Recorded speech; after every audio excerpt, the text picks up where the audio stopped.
ቸሩ ቶማስ ሁለቱን ተማሪዎች እያስጎበኘ ከገበያው ወደ ገዳሙ ቁልቁል ወርዶ ዋናው ጎንጅ ገዳም ደረሰ።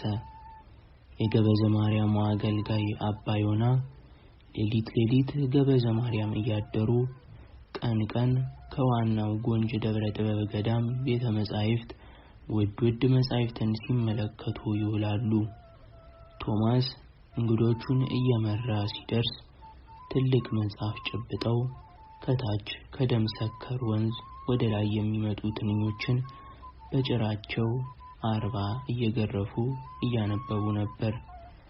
ዕቃ ቤቱ ተዘግቷል። አባ ዮና ከውስጥ ወደ ውጪ እያጮለቁ ያነባሉ። ቶማስ ሲደርስ ወደ ዕቃ ቤቱ ቀረብ ብሎ አጨበጨበ። ማን አሉ ዮና ከውስጥ እንዳሉ። እኔ ነኝ አለ ቶማስ። ማን ነህ? ብፁዕ አባታችን ደህና ረፈዱ አለ ቶማስ በተለመደው ቀልድ። አይሄ አንተ ቀጣፊ ነው የምትቀልድብኝ እያሉ ብቅ አሉ። ገበዘ ማርያም ደህና ናት አለ ቶማስ ደስ እንዲላቸው። እኔ ያለውላት ምን ትሆን ብለህ ነው አሉ ራሳቸውም እየቀለዱ። ገበዘ ማርያም የቅርብ ስሪት ቤተክርስቲያን ስትሆን በምስራቃዊዋ በኩል የማይበል ደሴ ቅኔ ቤት የነበረውን ባዶ ባድማ አቅፋለች። ማለዳ በምስራቅ ምሽት በምዕራብ በኩል ደግሞ ከፀሐይ ጋር ጉርብትና አላት። ማለዳ በጀንበር ጮራ ትጥበረበራለች። ከተሰዓት ከምዕራብ ወደ ምስራቅ ከሚለቀቅ የጀንበር ፍንጣቂ የብርሃን መቀነት ትሰራለች። መጋረጃ ትፈትላለች። መስከረም ሲመጣ አደይ ሲፈነዳ በጽጌረዳ አበባ ትንቆጠቆጣለች። መቀነቷ አደይ አበባ ነው። አደይ አበባ በሚቀስሙ ንቦች በሊቃውንቱ ዝማሬ በቅኔ ማህሌቱ ወረብ ትለመልማለች። ከድንቡጯ ከተማ ራስ ላይ ቁጭ ብላ የመበለቶችን እንጉርጉሮ ታዳምጣለች። የቤተ መቅደሱ ዕጣን ከውስጥ ያውዳታል። የአበቦች መዓዛ ከውጭ ያጥናታል። ደብሩን ተጠምጥመው እጅብ ብለው ከዓመት ዓመት የሚበቅሉት ልክስክስ ሳሮችና ዋጅማዎች እንደ ወይን ሐረግ ይጠመጠሙባታል። እንዲህ አምሮባት እስከ ጥቅምት ጫፍ ትዘልቃለች። ህዳር ሲታጠን አደይ አበባዎች ይሞታሉ። ልክስክስ ሳሮች ይከስማሉ። ከመሬት ተነስተው ይጠወልጋሉ። ዋጅማዎች እንደ ከብት ይከራሉ። ኩታራዎች የሚዘሉበት ለምለም ሜዳ አቧራ በአቧራ ይሆናል። የእረኞቹ አሽንት በትካዜ ዜማ ይሞላል። በጎንጅ ሰዎች አንደበት እንደሚወራው ከሆነ ገበዘ ማርያምን በዲቁና ያገለገለ ቅኔ ከመሬት ተነስቶ ይገለጥለታል። ለአባ ዮናም ከቅኔው ጎን ለጎን እመቤቴ ሲመት ከሰማይ አወርዳላቸው ለጵጵስና ታጭተው ነበር። ይቅርብኝ አሉ እንጂ ቅዱስ ሲኖዶስ የቸራቸውን ሲመተ ጵጵስና ይቅርብኝ ማለታቸው በሀገሬው ሕዝብ ዘንድ ብዙ አሰኝቷቸዋል። እንደ አጤ ካሌብ መናኒ ሲመት መሆናቸው ከተረጋገጠ ወዲህ የቅኔ ተማሪዎች በመወደስ አወድሰዋቸዋል። ቅኔ አበርክተውላቸዋል። የቅኔው ሊቅ ፋሪስም ስለ ብፁዕነታቸው የሚያጠነጥን መወደስ ዘርፈውላቸዋል። መወደሱ ታሪክ ሆኖ ተመዝግቦላቸዋል። ከዚህ በተጨማሪም ብፁዕ ወቅዱስ አቡነ ዮና ፓትርያርክ ዘደብረ ጥበብ ወዘጽላሎ ወዋሸራ አድባራተ ጥበብ እያሉ በቀልድ ቢጤ ይጠሯቸዋል ሊቁ ፋሪስ። አባ ዮና ይህንን ውዳሴ ሲሰሙ አንተ ቀልደኛ ሊቅ ካጠገብ ስታገኘኝ ጊዜ መቀለጃ አደረከኝ። ይህን ጊዜ አቡነ ሆኜ ቢሆን በስዕለት እንኳን ፊቴን ማየት አትችልም ነበር ሲሉ ይተርቧቸዋል። ከዚህም ፈገግ ብለው ዝም ይላሉ። አብሮ አደጎች ስለሆኑ ምስጢር ግን አይደባበቁም። እንደ ወፍ አፍ ለአፍ ገጥመው ሲያወሩ ለተመለከታቸው ፍቅረ ቢጽ እንዲያ ነው እንጂ ያስብላሉ። አባ ዮና በአገልግሎት በኩል ረጅም ጊዜ አሳልፈዋል። በምሁርነትም የሚስተካከላቸው የለም። ደብር ገብተው መጽሐፍ መዘርጋት አይወዱም። ብዙውን ነገር በቃላቸው ሸምድደውታል። አንዳንድ ጠጣር አንቀጾች በቀር ለተራው ሁሉ መጽሐፍ አይፈልጉም። ሁሉንም ቀለሞች በቃላቸው ሸምድደው የያዟቸው ናቸው። እዚያ ላይ ሲበዛ ትሁትና መናኒ ናቸው። ቀደም ሲል ደብረ ጥበብን በአበምኔትነት መርተዋል። በአበምኔትነታቸው ዘመን ቅፈፍ ተብለው የሚጠሩትን በጎንጅ ደብረ ጥበብ ዙሪያ ያሉ ከ40 በላይ አድባራትን አስገብረዋል። ከጸላሎ አማኑኤል በቀር ቶማስ መስቀል ተሳልሞ ከጉልበታቸው ወድቆ ቡራኬ ከተቀበለ በኋላ የተለመደውን ማብራሪያ ተናዘዘ። እነዚህ ሁለት ተማሪዎች ከትላንት በፊት ነው ወደ ቅኔ ቤት የመጡት። የኔታ ቅኔ እንዲማሩ ፈቅደውላቸዋል። ወደዚህ የመጡት ደግሞ ሰላም ለኪ ብለው ተሳልመው አካባቢውን በደንብ እንዲቃኙ ከኔታ ታዘው ነው ብሎ ወደዚህ ነው አለ ወደ ሁለቱ ተማሪዎች እየተጣራ። ሁለቱ የቅኔ ዘራፊዎች ፈጠን ፈጠን ብለው መጥተው ከአባ ዮና ጋር ተዋወቁ። ዮና ቀደም ብለው ሲያነቡት የነበረውን መጽሐፍ ወደ ቤተ መጻሕፍት መልሰው ማስጎብኘት ጀመሩ። ጎንጅ ቅዱስ ቴዎድሮስ ከክርስቶስ ልደት በፊት በ45-18 ዓመተ ዓለም በሊቀ ካህናቱ አዛርያስ አማካኝነት ተመሰረተ። እስከ ልደተ ክርስቶስ ድረስ የኦሪት መስዋዕት ሲሰዋበት ኖረ። ጎንጅ የጠቢቡ የተዋናይ ሀገር መሆኑ የተለየ ታሪክ አለው። ደብረ ጥበብ የሚለው ስያሜም ከጠቢቡ ከተዋናይ ጠቢብነት ጋር ይያዛል። ተዋናይ ጠቢብ ሊባል የቻለው ጎንጅ ገዳም ወድስ ከተቀኘ በኋላ በደመና ተጭኖ በተመሳሳይ ሰዓት ጎንደር ከተማ ዕጣነ ሞገር በመቀኘቱ ነው። በገዳሙ ውስጥ 44ቱ ታቦታት ተገጥግጠዋል። ከኚህ ታቦታት አንዱ ታቦተ ባስልዮስ ነው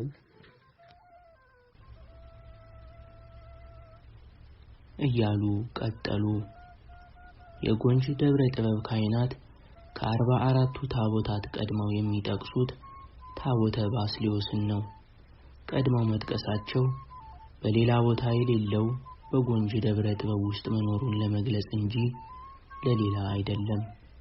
ደግሞ እውነት ነው። ጎንጅ ደብረ ጥበብ ውስጥ ሲገቡ ሁሉም አለ። ታብር አለች። ከታብር የተቋደሰ ማንም ሰው በቅኔ ይሞላል። ከፍ ሲልም መሰወር ይችላል።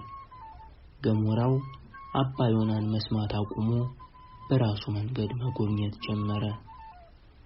ወደ ቤተ ክርስቲያኑ ሲገቡ የገዳሙ ንዋየ ቅድሳት እንደ ተከመረ ድንጋይ እየተመሳቀሉ ተገጥግጠዋል። ቅድስት ውስጥ እድሜ የጠገቡ ነጋሪት ተንሰራፍቶ ተገስጧል። ነጋሪቱ ከጥንት ከጠዋቱ ከአበው ሲወርድ ሲወራረድ የመጣ ሲሆን በክብረ በዓላት ብቻ ይመታል።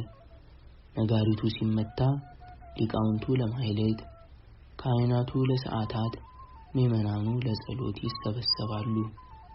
ወደ ምስራቃዊ የቅድስቱ ክፍል ሲያልፉ ደግሞ ጥንታዊው የእንጨት ሳንቃ በሰንሰለት ተወጥሮ ከባጡ እስከ ወለሉ ተገጭሯል። ይህ በር መለስተኛ ጥገና እንደሚጠይቅ አረጋዊነቱ ያሳብቃል። የቅኔ ማህሌቱ ከጥንቱ ተቀንሶ በጥገና መልክ ስለጠበበ የቅድስቱን ክፍል ያህል ስሜት አይሰጥም። ቅኔ ማህሌቱ በመቀነሱ ሊቁ ፋሪስ ብዙ ቀን ጸጸት ላይ ነበሩ። ከቅኔ ማህሌቱ ወደ ቅጽሩ ስንመጣ ቅጽሩ በኖራ የተሰራ ሲሆን በምስራቅ ፋሲል ግንብ፣ በደቡብ እነሴ ግንብ፣ በሰሜን ጎጃም ግንብ እየተባለ ይጠራል። ከቤተ ክርስቲያኑ በግምት 50 ሜትር ከቅጽሩ ደግሞ 25 ሜትር ፈቀቅ ብሎ ትልቁ የተዋናይ ዋርካ በ6 አክናፍ እንደ ዣንጥላ ተወጥሮ ይገኛል። ሊቁ ተዋናይ ከዚህ ዋርካ ስር ተደግፎ ግስ ገስጾበታል፣ የቅኔ ቀመር ቀምሮበታል፣ መወደስ ዘርፎበታል፣ ተፈላስፎበታል። ከፍ ሲልም በደመና እየተጫነ እንደ ንስር በላዩ ላይ አንጃቦበታል። በቅርቡ ከ6ቱ የዋርካው ክንፎች አንዱ ክንፉ ተዘንጥፎ ወድቋል። ግርማ ሞገሱ ግን አልቀነሰም። አንዱ ቅርንጫፍ ሲቀላ ትልልቅ ሊቃውንት፣ ትልልቅ አዛውንት አብረው አልቀዋል፣ ረግፈዋል። ከቤተ ክርስቲያኑ ወደ ከተማው ሲወጡ ትንሽ ዳገት ቢኖረውም የትኩስ እንጀራ መዓዛ እየመጣ አፍንጫን ያውዳል። ዙሪያ ገባውን የሚያጠጡት፣ ቅንጭቡን የሚያለመልሙት፣ ዋርካውን የሚያረሰርሱት የጎንጅ ደብረ ጥበብ አፍላጋት ከዳገቱ እየተነሱ ቁልቁል ወደ ደብሩ ይወነጨፋሉ። ጊዜያዊ መድረሻቸው ደም ሰከር የሚባል ቦታ ሲሆን ማረፊያቸው ደግሞ ጥምልምሉ ጊዮን ነው። ደም ሰከርን ተሳልመው ቁልቁል ወደ ገመድ በር ይታጠፋሉ። ገመድ በር ሲደርሱ አባይ ተቀብሎ ይውጣቸዋል። ስማቸው በስሙ ይጠራል። የተርቦች መንሳፈፊያ ይሆናሉ።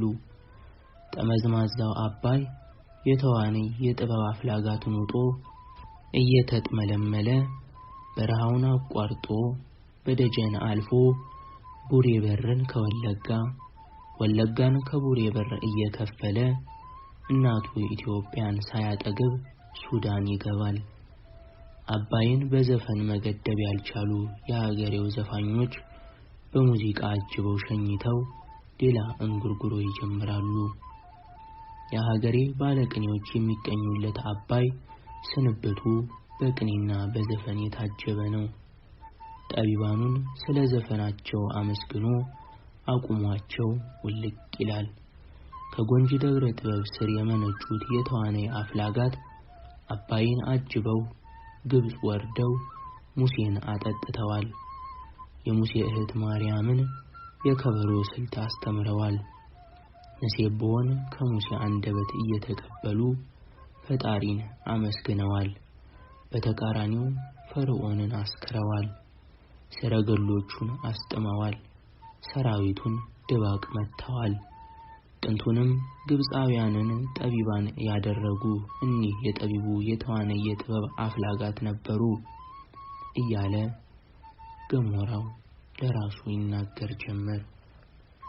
አባ ዮና የገዳሙን ታሪክ እየተረኩ ወደ ቅጽሩ አለፉ። ከቅጽሩ ሲደርሱ ቅጽሩ ከ3 የተከፈለ ሲሆን በ3 ሰዎች ስም ይጠራል። ምስራቃዊው ክፍል የፋሲል ግንብ ይባላል። ንጉሱ አጤ ፋሲል ያሰሩት ቅጽር ነው። ደቡባዊው ክፍል ደግሞ እነሴ ግንብ ይባላል። የሁለት እጁ እነሴ ሰዎች የሰሩት ቅጽር ነው። ምዕራባዊው ክፍል ደግሞ ጎጃም ግንብ ይባላል። በአካባቢ ሰዎች የተሰራ ነው። ስሪቱ የኖራ ስሪት ነው። ወደዚህ አሉ ወደ ቤተልሔም ምስራቃዊው አቅጣጫ እየተራመዱ። 3ቱም በአንድነት ተከተሏቸው። ከቤተልሔሙ በር ላይ ሲደርሱ ምስጢር አይታችኋል አሉ ወደ 2ቱ የቅኔ ዘራፊዎች ዘወር ብለው። ሊቀ ሊቃውንቶች ናቸው እንጂ ከሊቀ ዲያቆናትም በላይ ናቸው አለ ቶማስ ፈጠን ብሎ። ደግ ወደ ቤተልሔም ለመግባት ምስጢር ያየ ቅዳሴ ቀድሶ የሚያውቅ ብቻ ስለሆነ ነው መጠየቄ ብለው ድፍረት የመሰላቸውን ነገር አስተባበሉ። ከዚያም ወደ ቤተልሔም ተከታትለው ገቡ። ቤተልሔሙ በጥሬ ካብ ይቀሰር እንጂ ስሚዛ በሚባል ዕፅ ተገቧል። አባ ዮና ስሚዛውን በመቋሚያቸው እየጨፈጨፉ ሲሄዱ በኖራ የተሰራው ጥንታዊ ጥሬ ካብ ደረቱን እየነፋ ብሎ የመዋዕልነቱን ማስረዳት ጀመረ። ይህን ላሳያችሁ የፈለኩት ያለ በቂ ምክንያት አይደለም። ትልቁ ንጉሥ ዓለም ሰገድ ፋሲል ከትልቋ ብሔራውያን ጎንደር ላይ ቁጭ ብሎ እጀ ረጅም ንጉሠ ነገሥትና ለገዳማት ምን ያህል አርቆ አሳቢ እንደነበር ለመግለጽ ያህል ነው አሉ አባ ዮና። ምክንያቱን መናገር ግን አልፈለጉም። ይህ ደግሞ ደብር ወንዝ ይባላል። ደብር ማለት ተራራ ማለት ነው። ወንዝ ያው ወንዝ ነው። ያው ሸለቆ ያው ገደል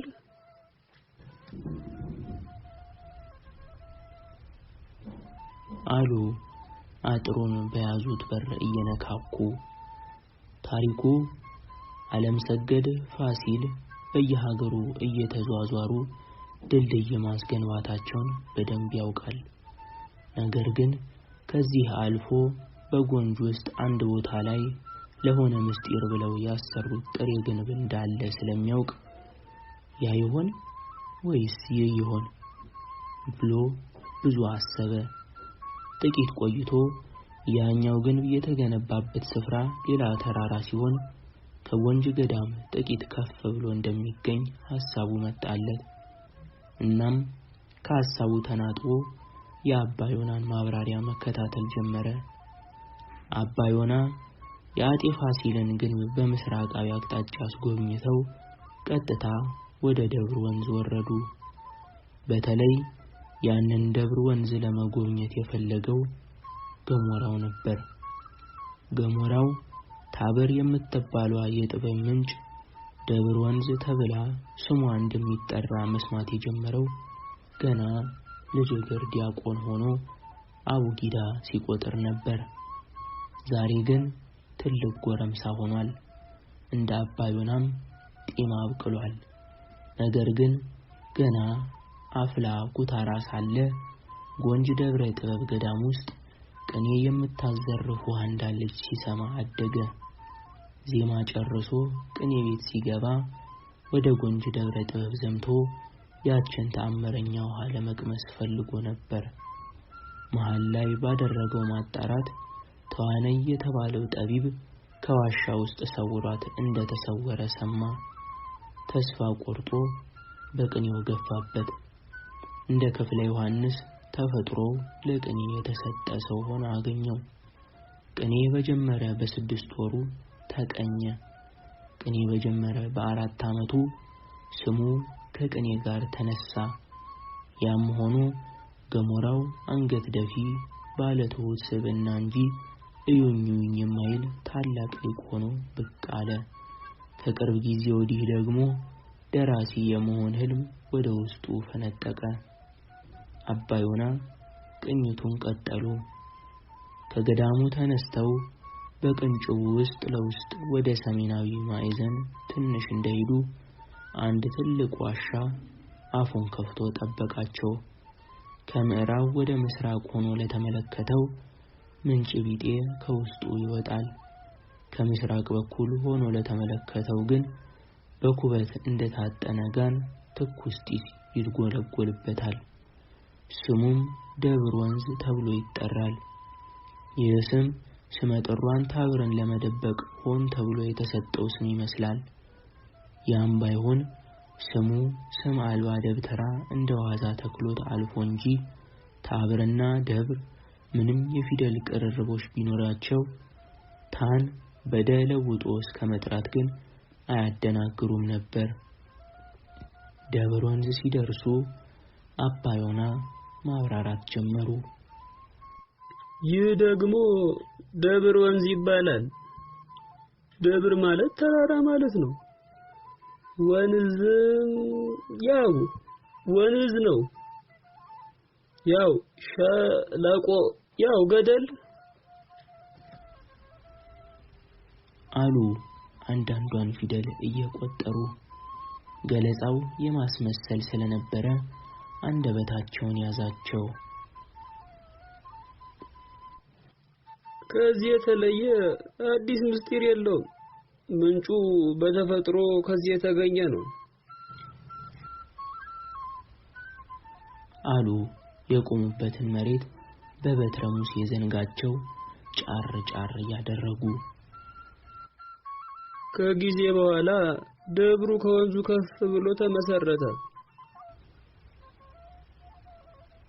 አሁን በትረ ሙሴያቸውን በህዋው ከፍ አድርገው ወደ ደብሩ እየጠቆሙ የገዳሙ ቅፈፍ ደብር ወንዝ ተብሎ ተጠራ ብለው ዝም አሉ። ከአባቶች የሰማሁት ይህንን ብቻ ነው። በደብሩ ንዋያተ ቅድሳት መመዝገቢያ ሰነድም የሰፈረው ይህ ብቻ ነው ብለው የምራቸውን ዋሽተው እውነት ለማስመሰል ገጻቸውን በኃይለኛው ሸበሸቡት። አባ ዮና ከዚህ ማለፍ እንዳልፈለጉ ገሞራው ቀድሞ ተረዳ። ያች መክሰተ ጥበብ ምንጭ ከዚህ ውስጥ ተደብቃ ትኖራለች ብለው እንደማይዘከዝኩለት ገባው።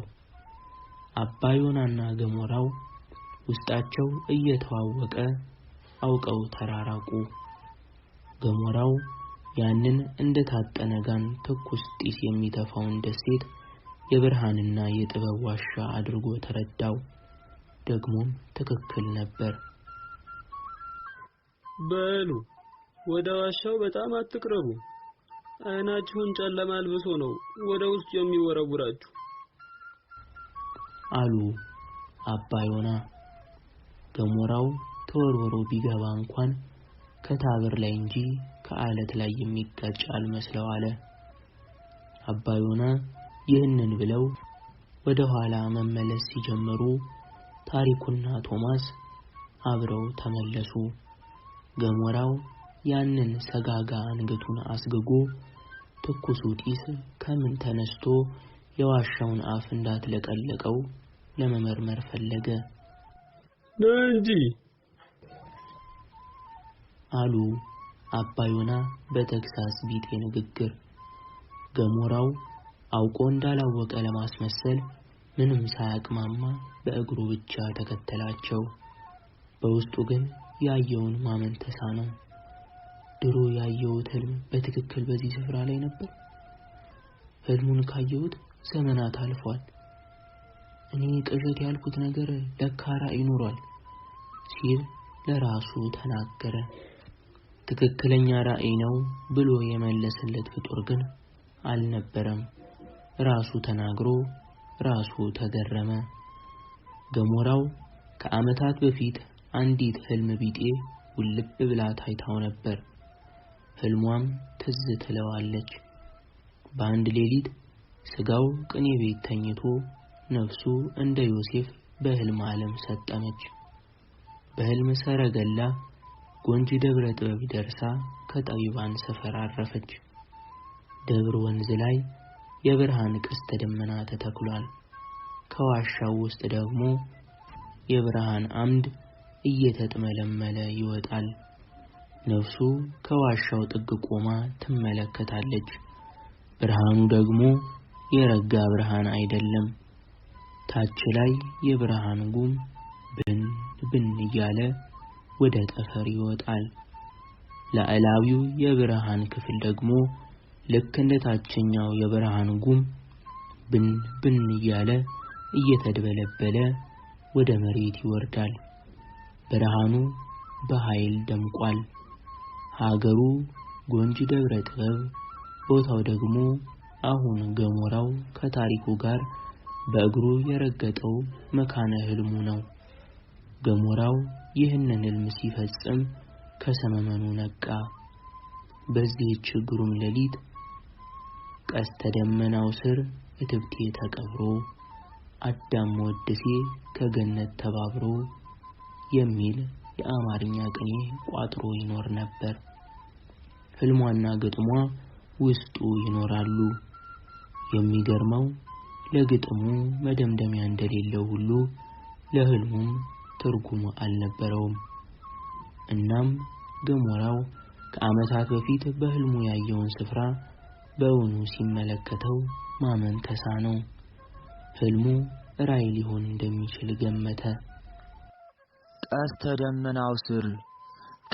ደመናው ስር እትብቴ ተቀብሮ አዳም ወድሴ ከገነት ተዋሩ ሲል ወዝፎ የተወውን ግጥም መጨረስ ፈለገ። እናም ቀጠለ።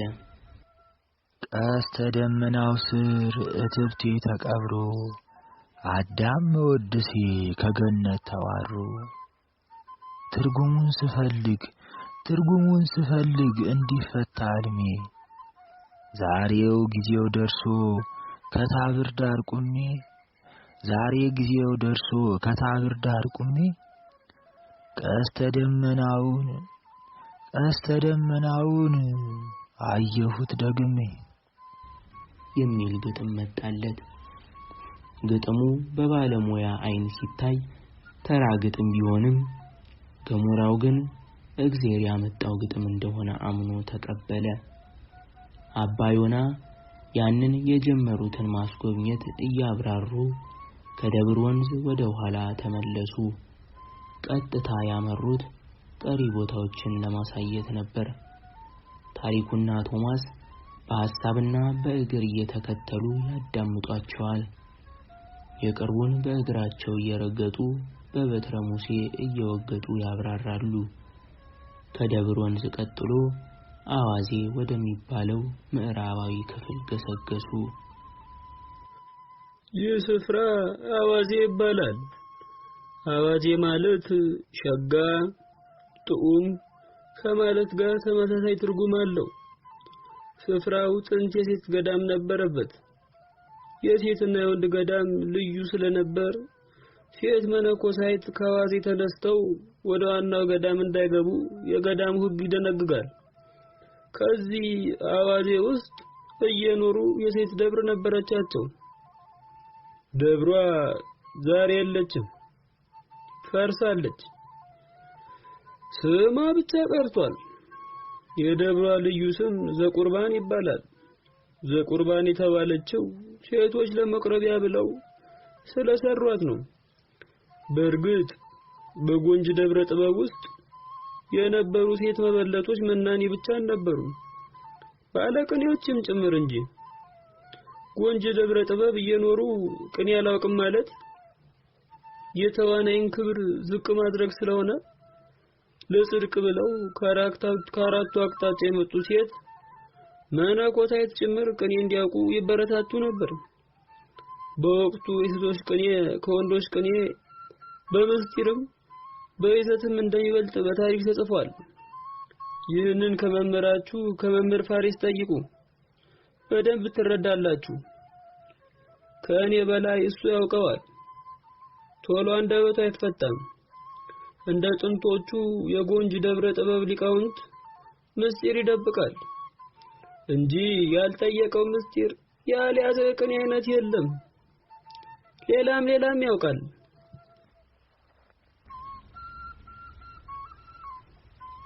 አሉ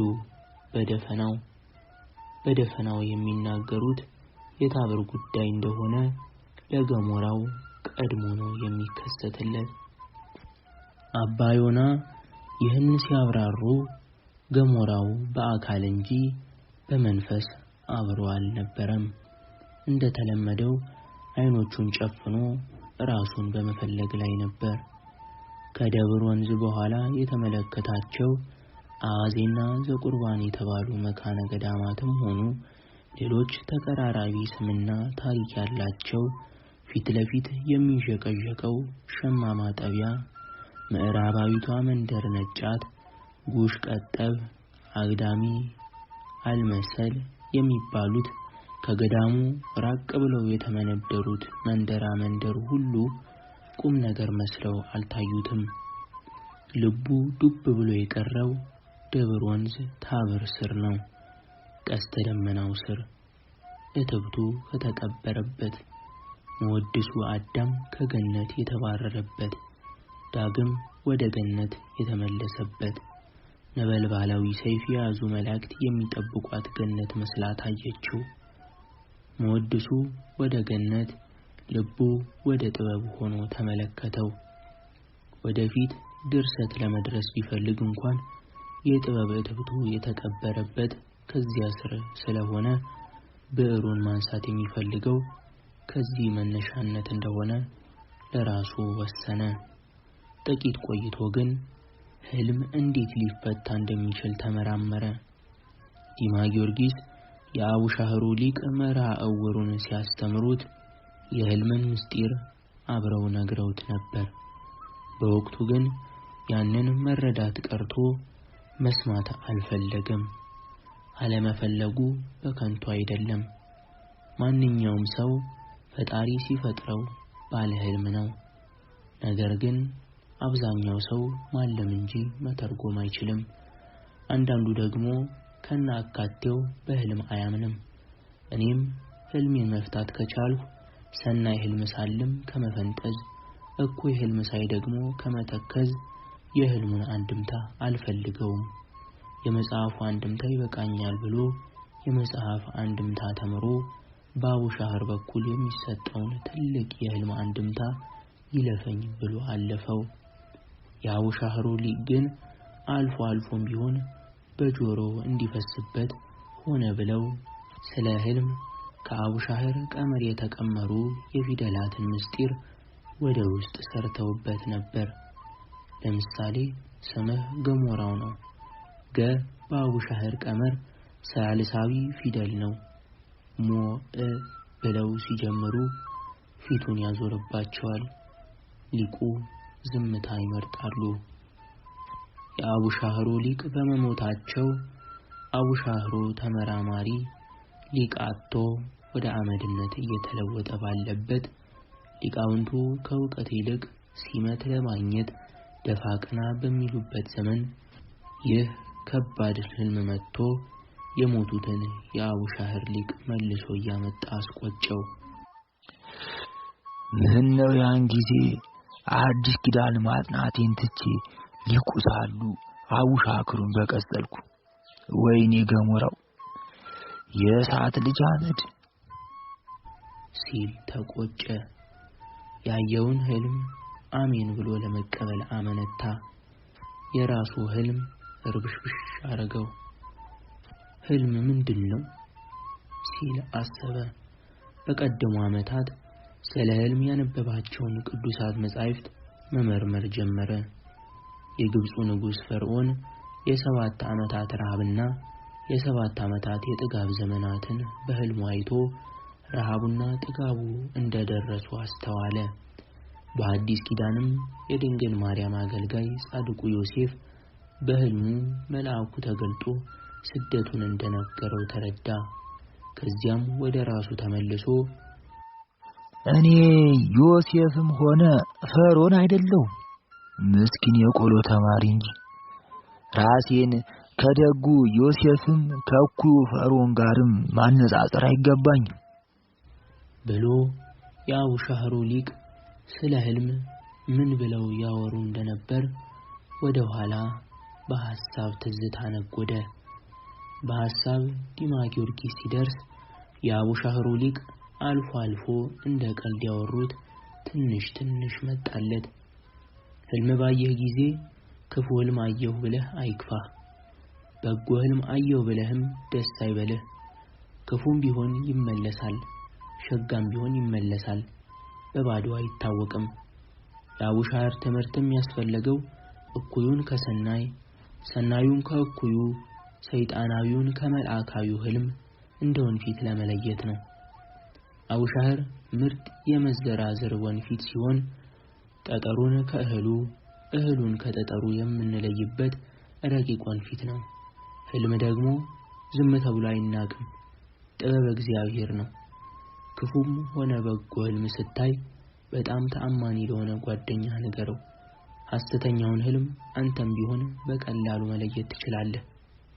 በምሳሌ ላስረዳ። እኔ ጥሪት ቁሪት የሌለኝ መነኩሴ ነኝ።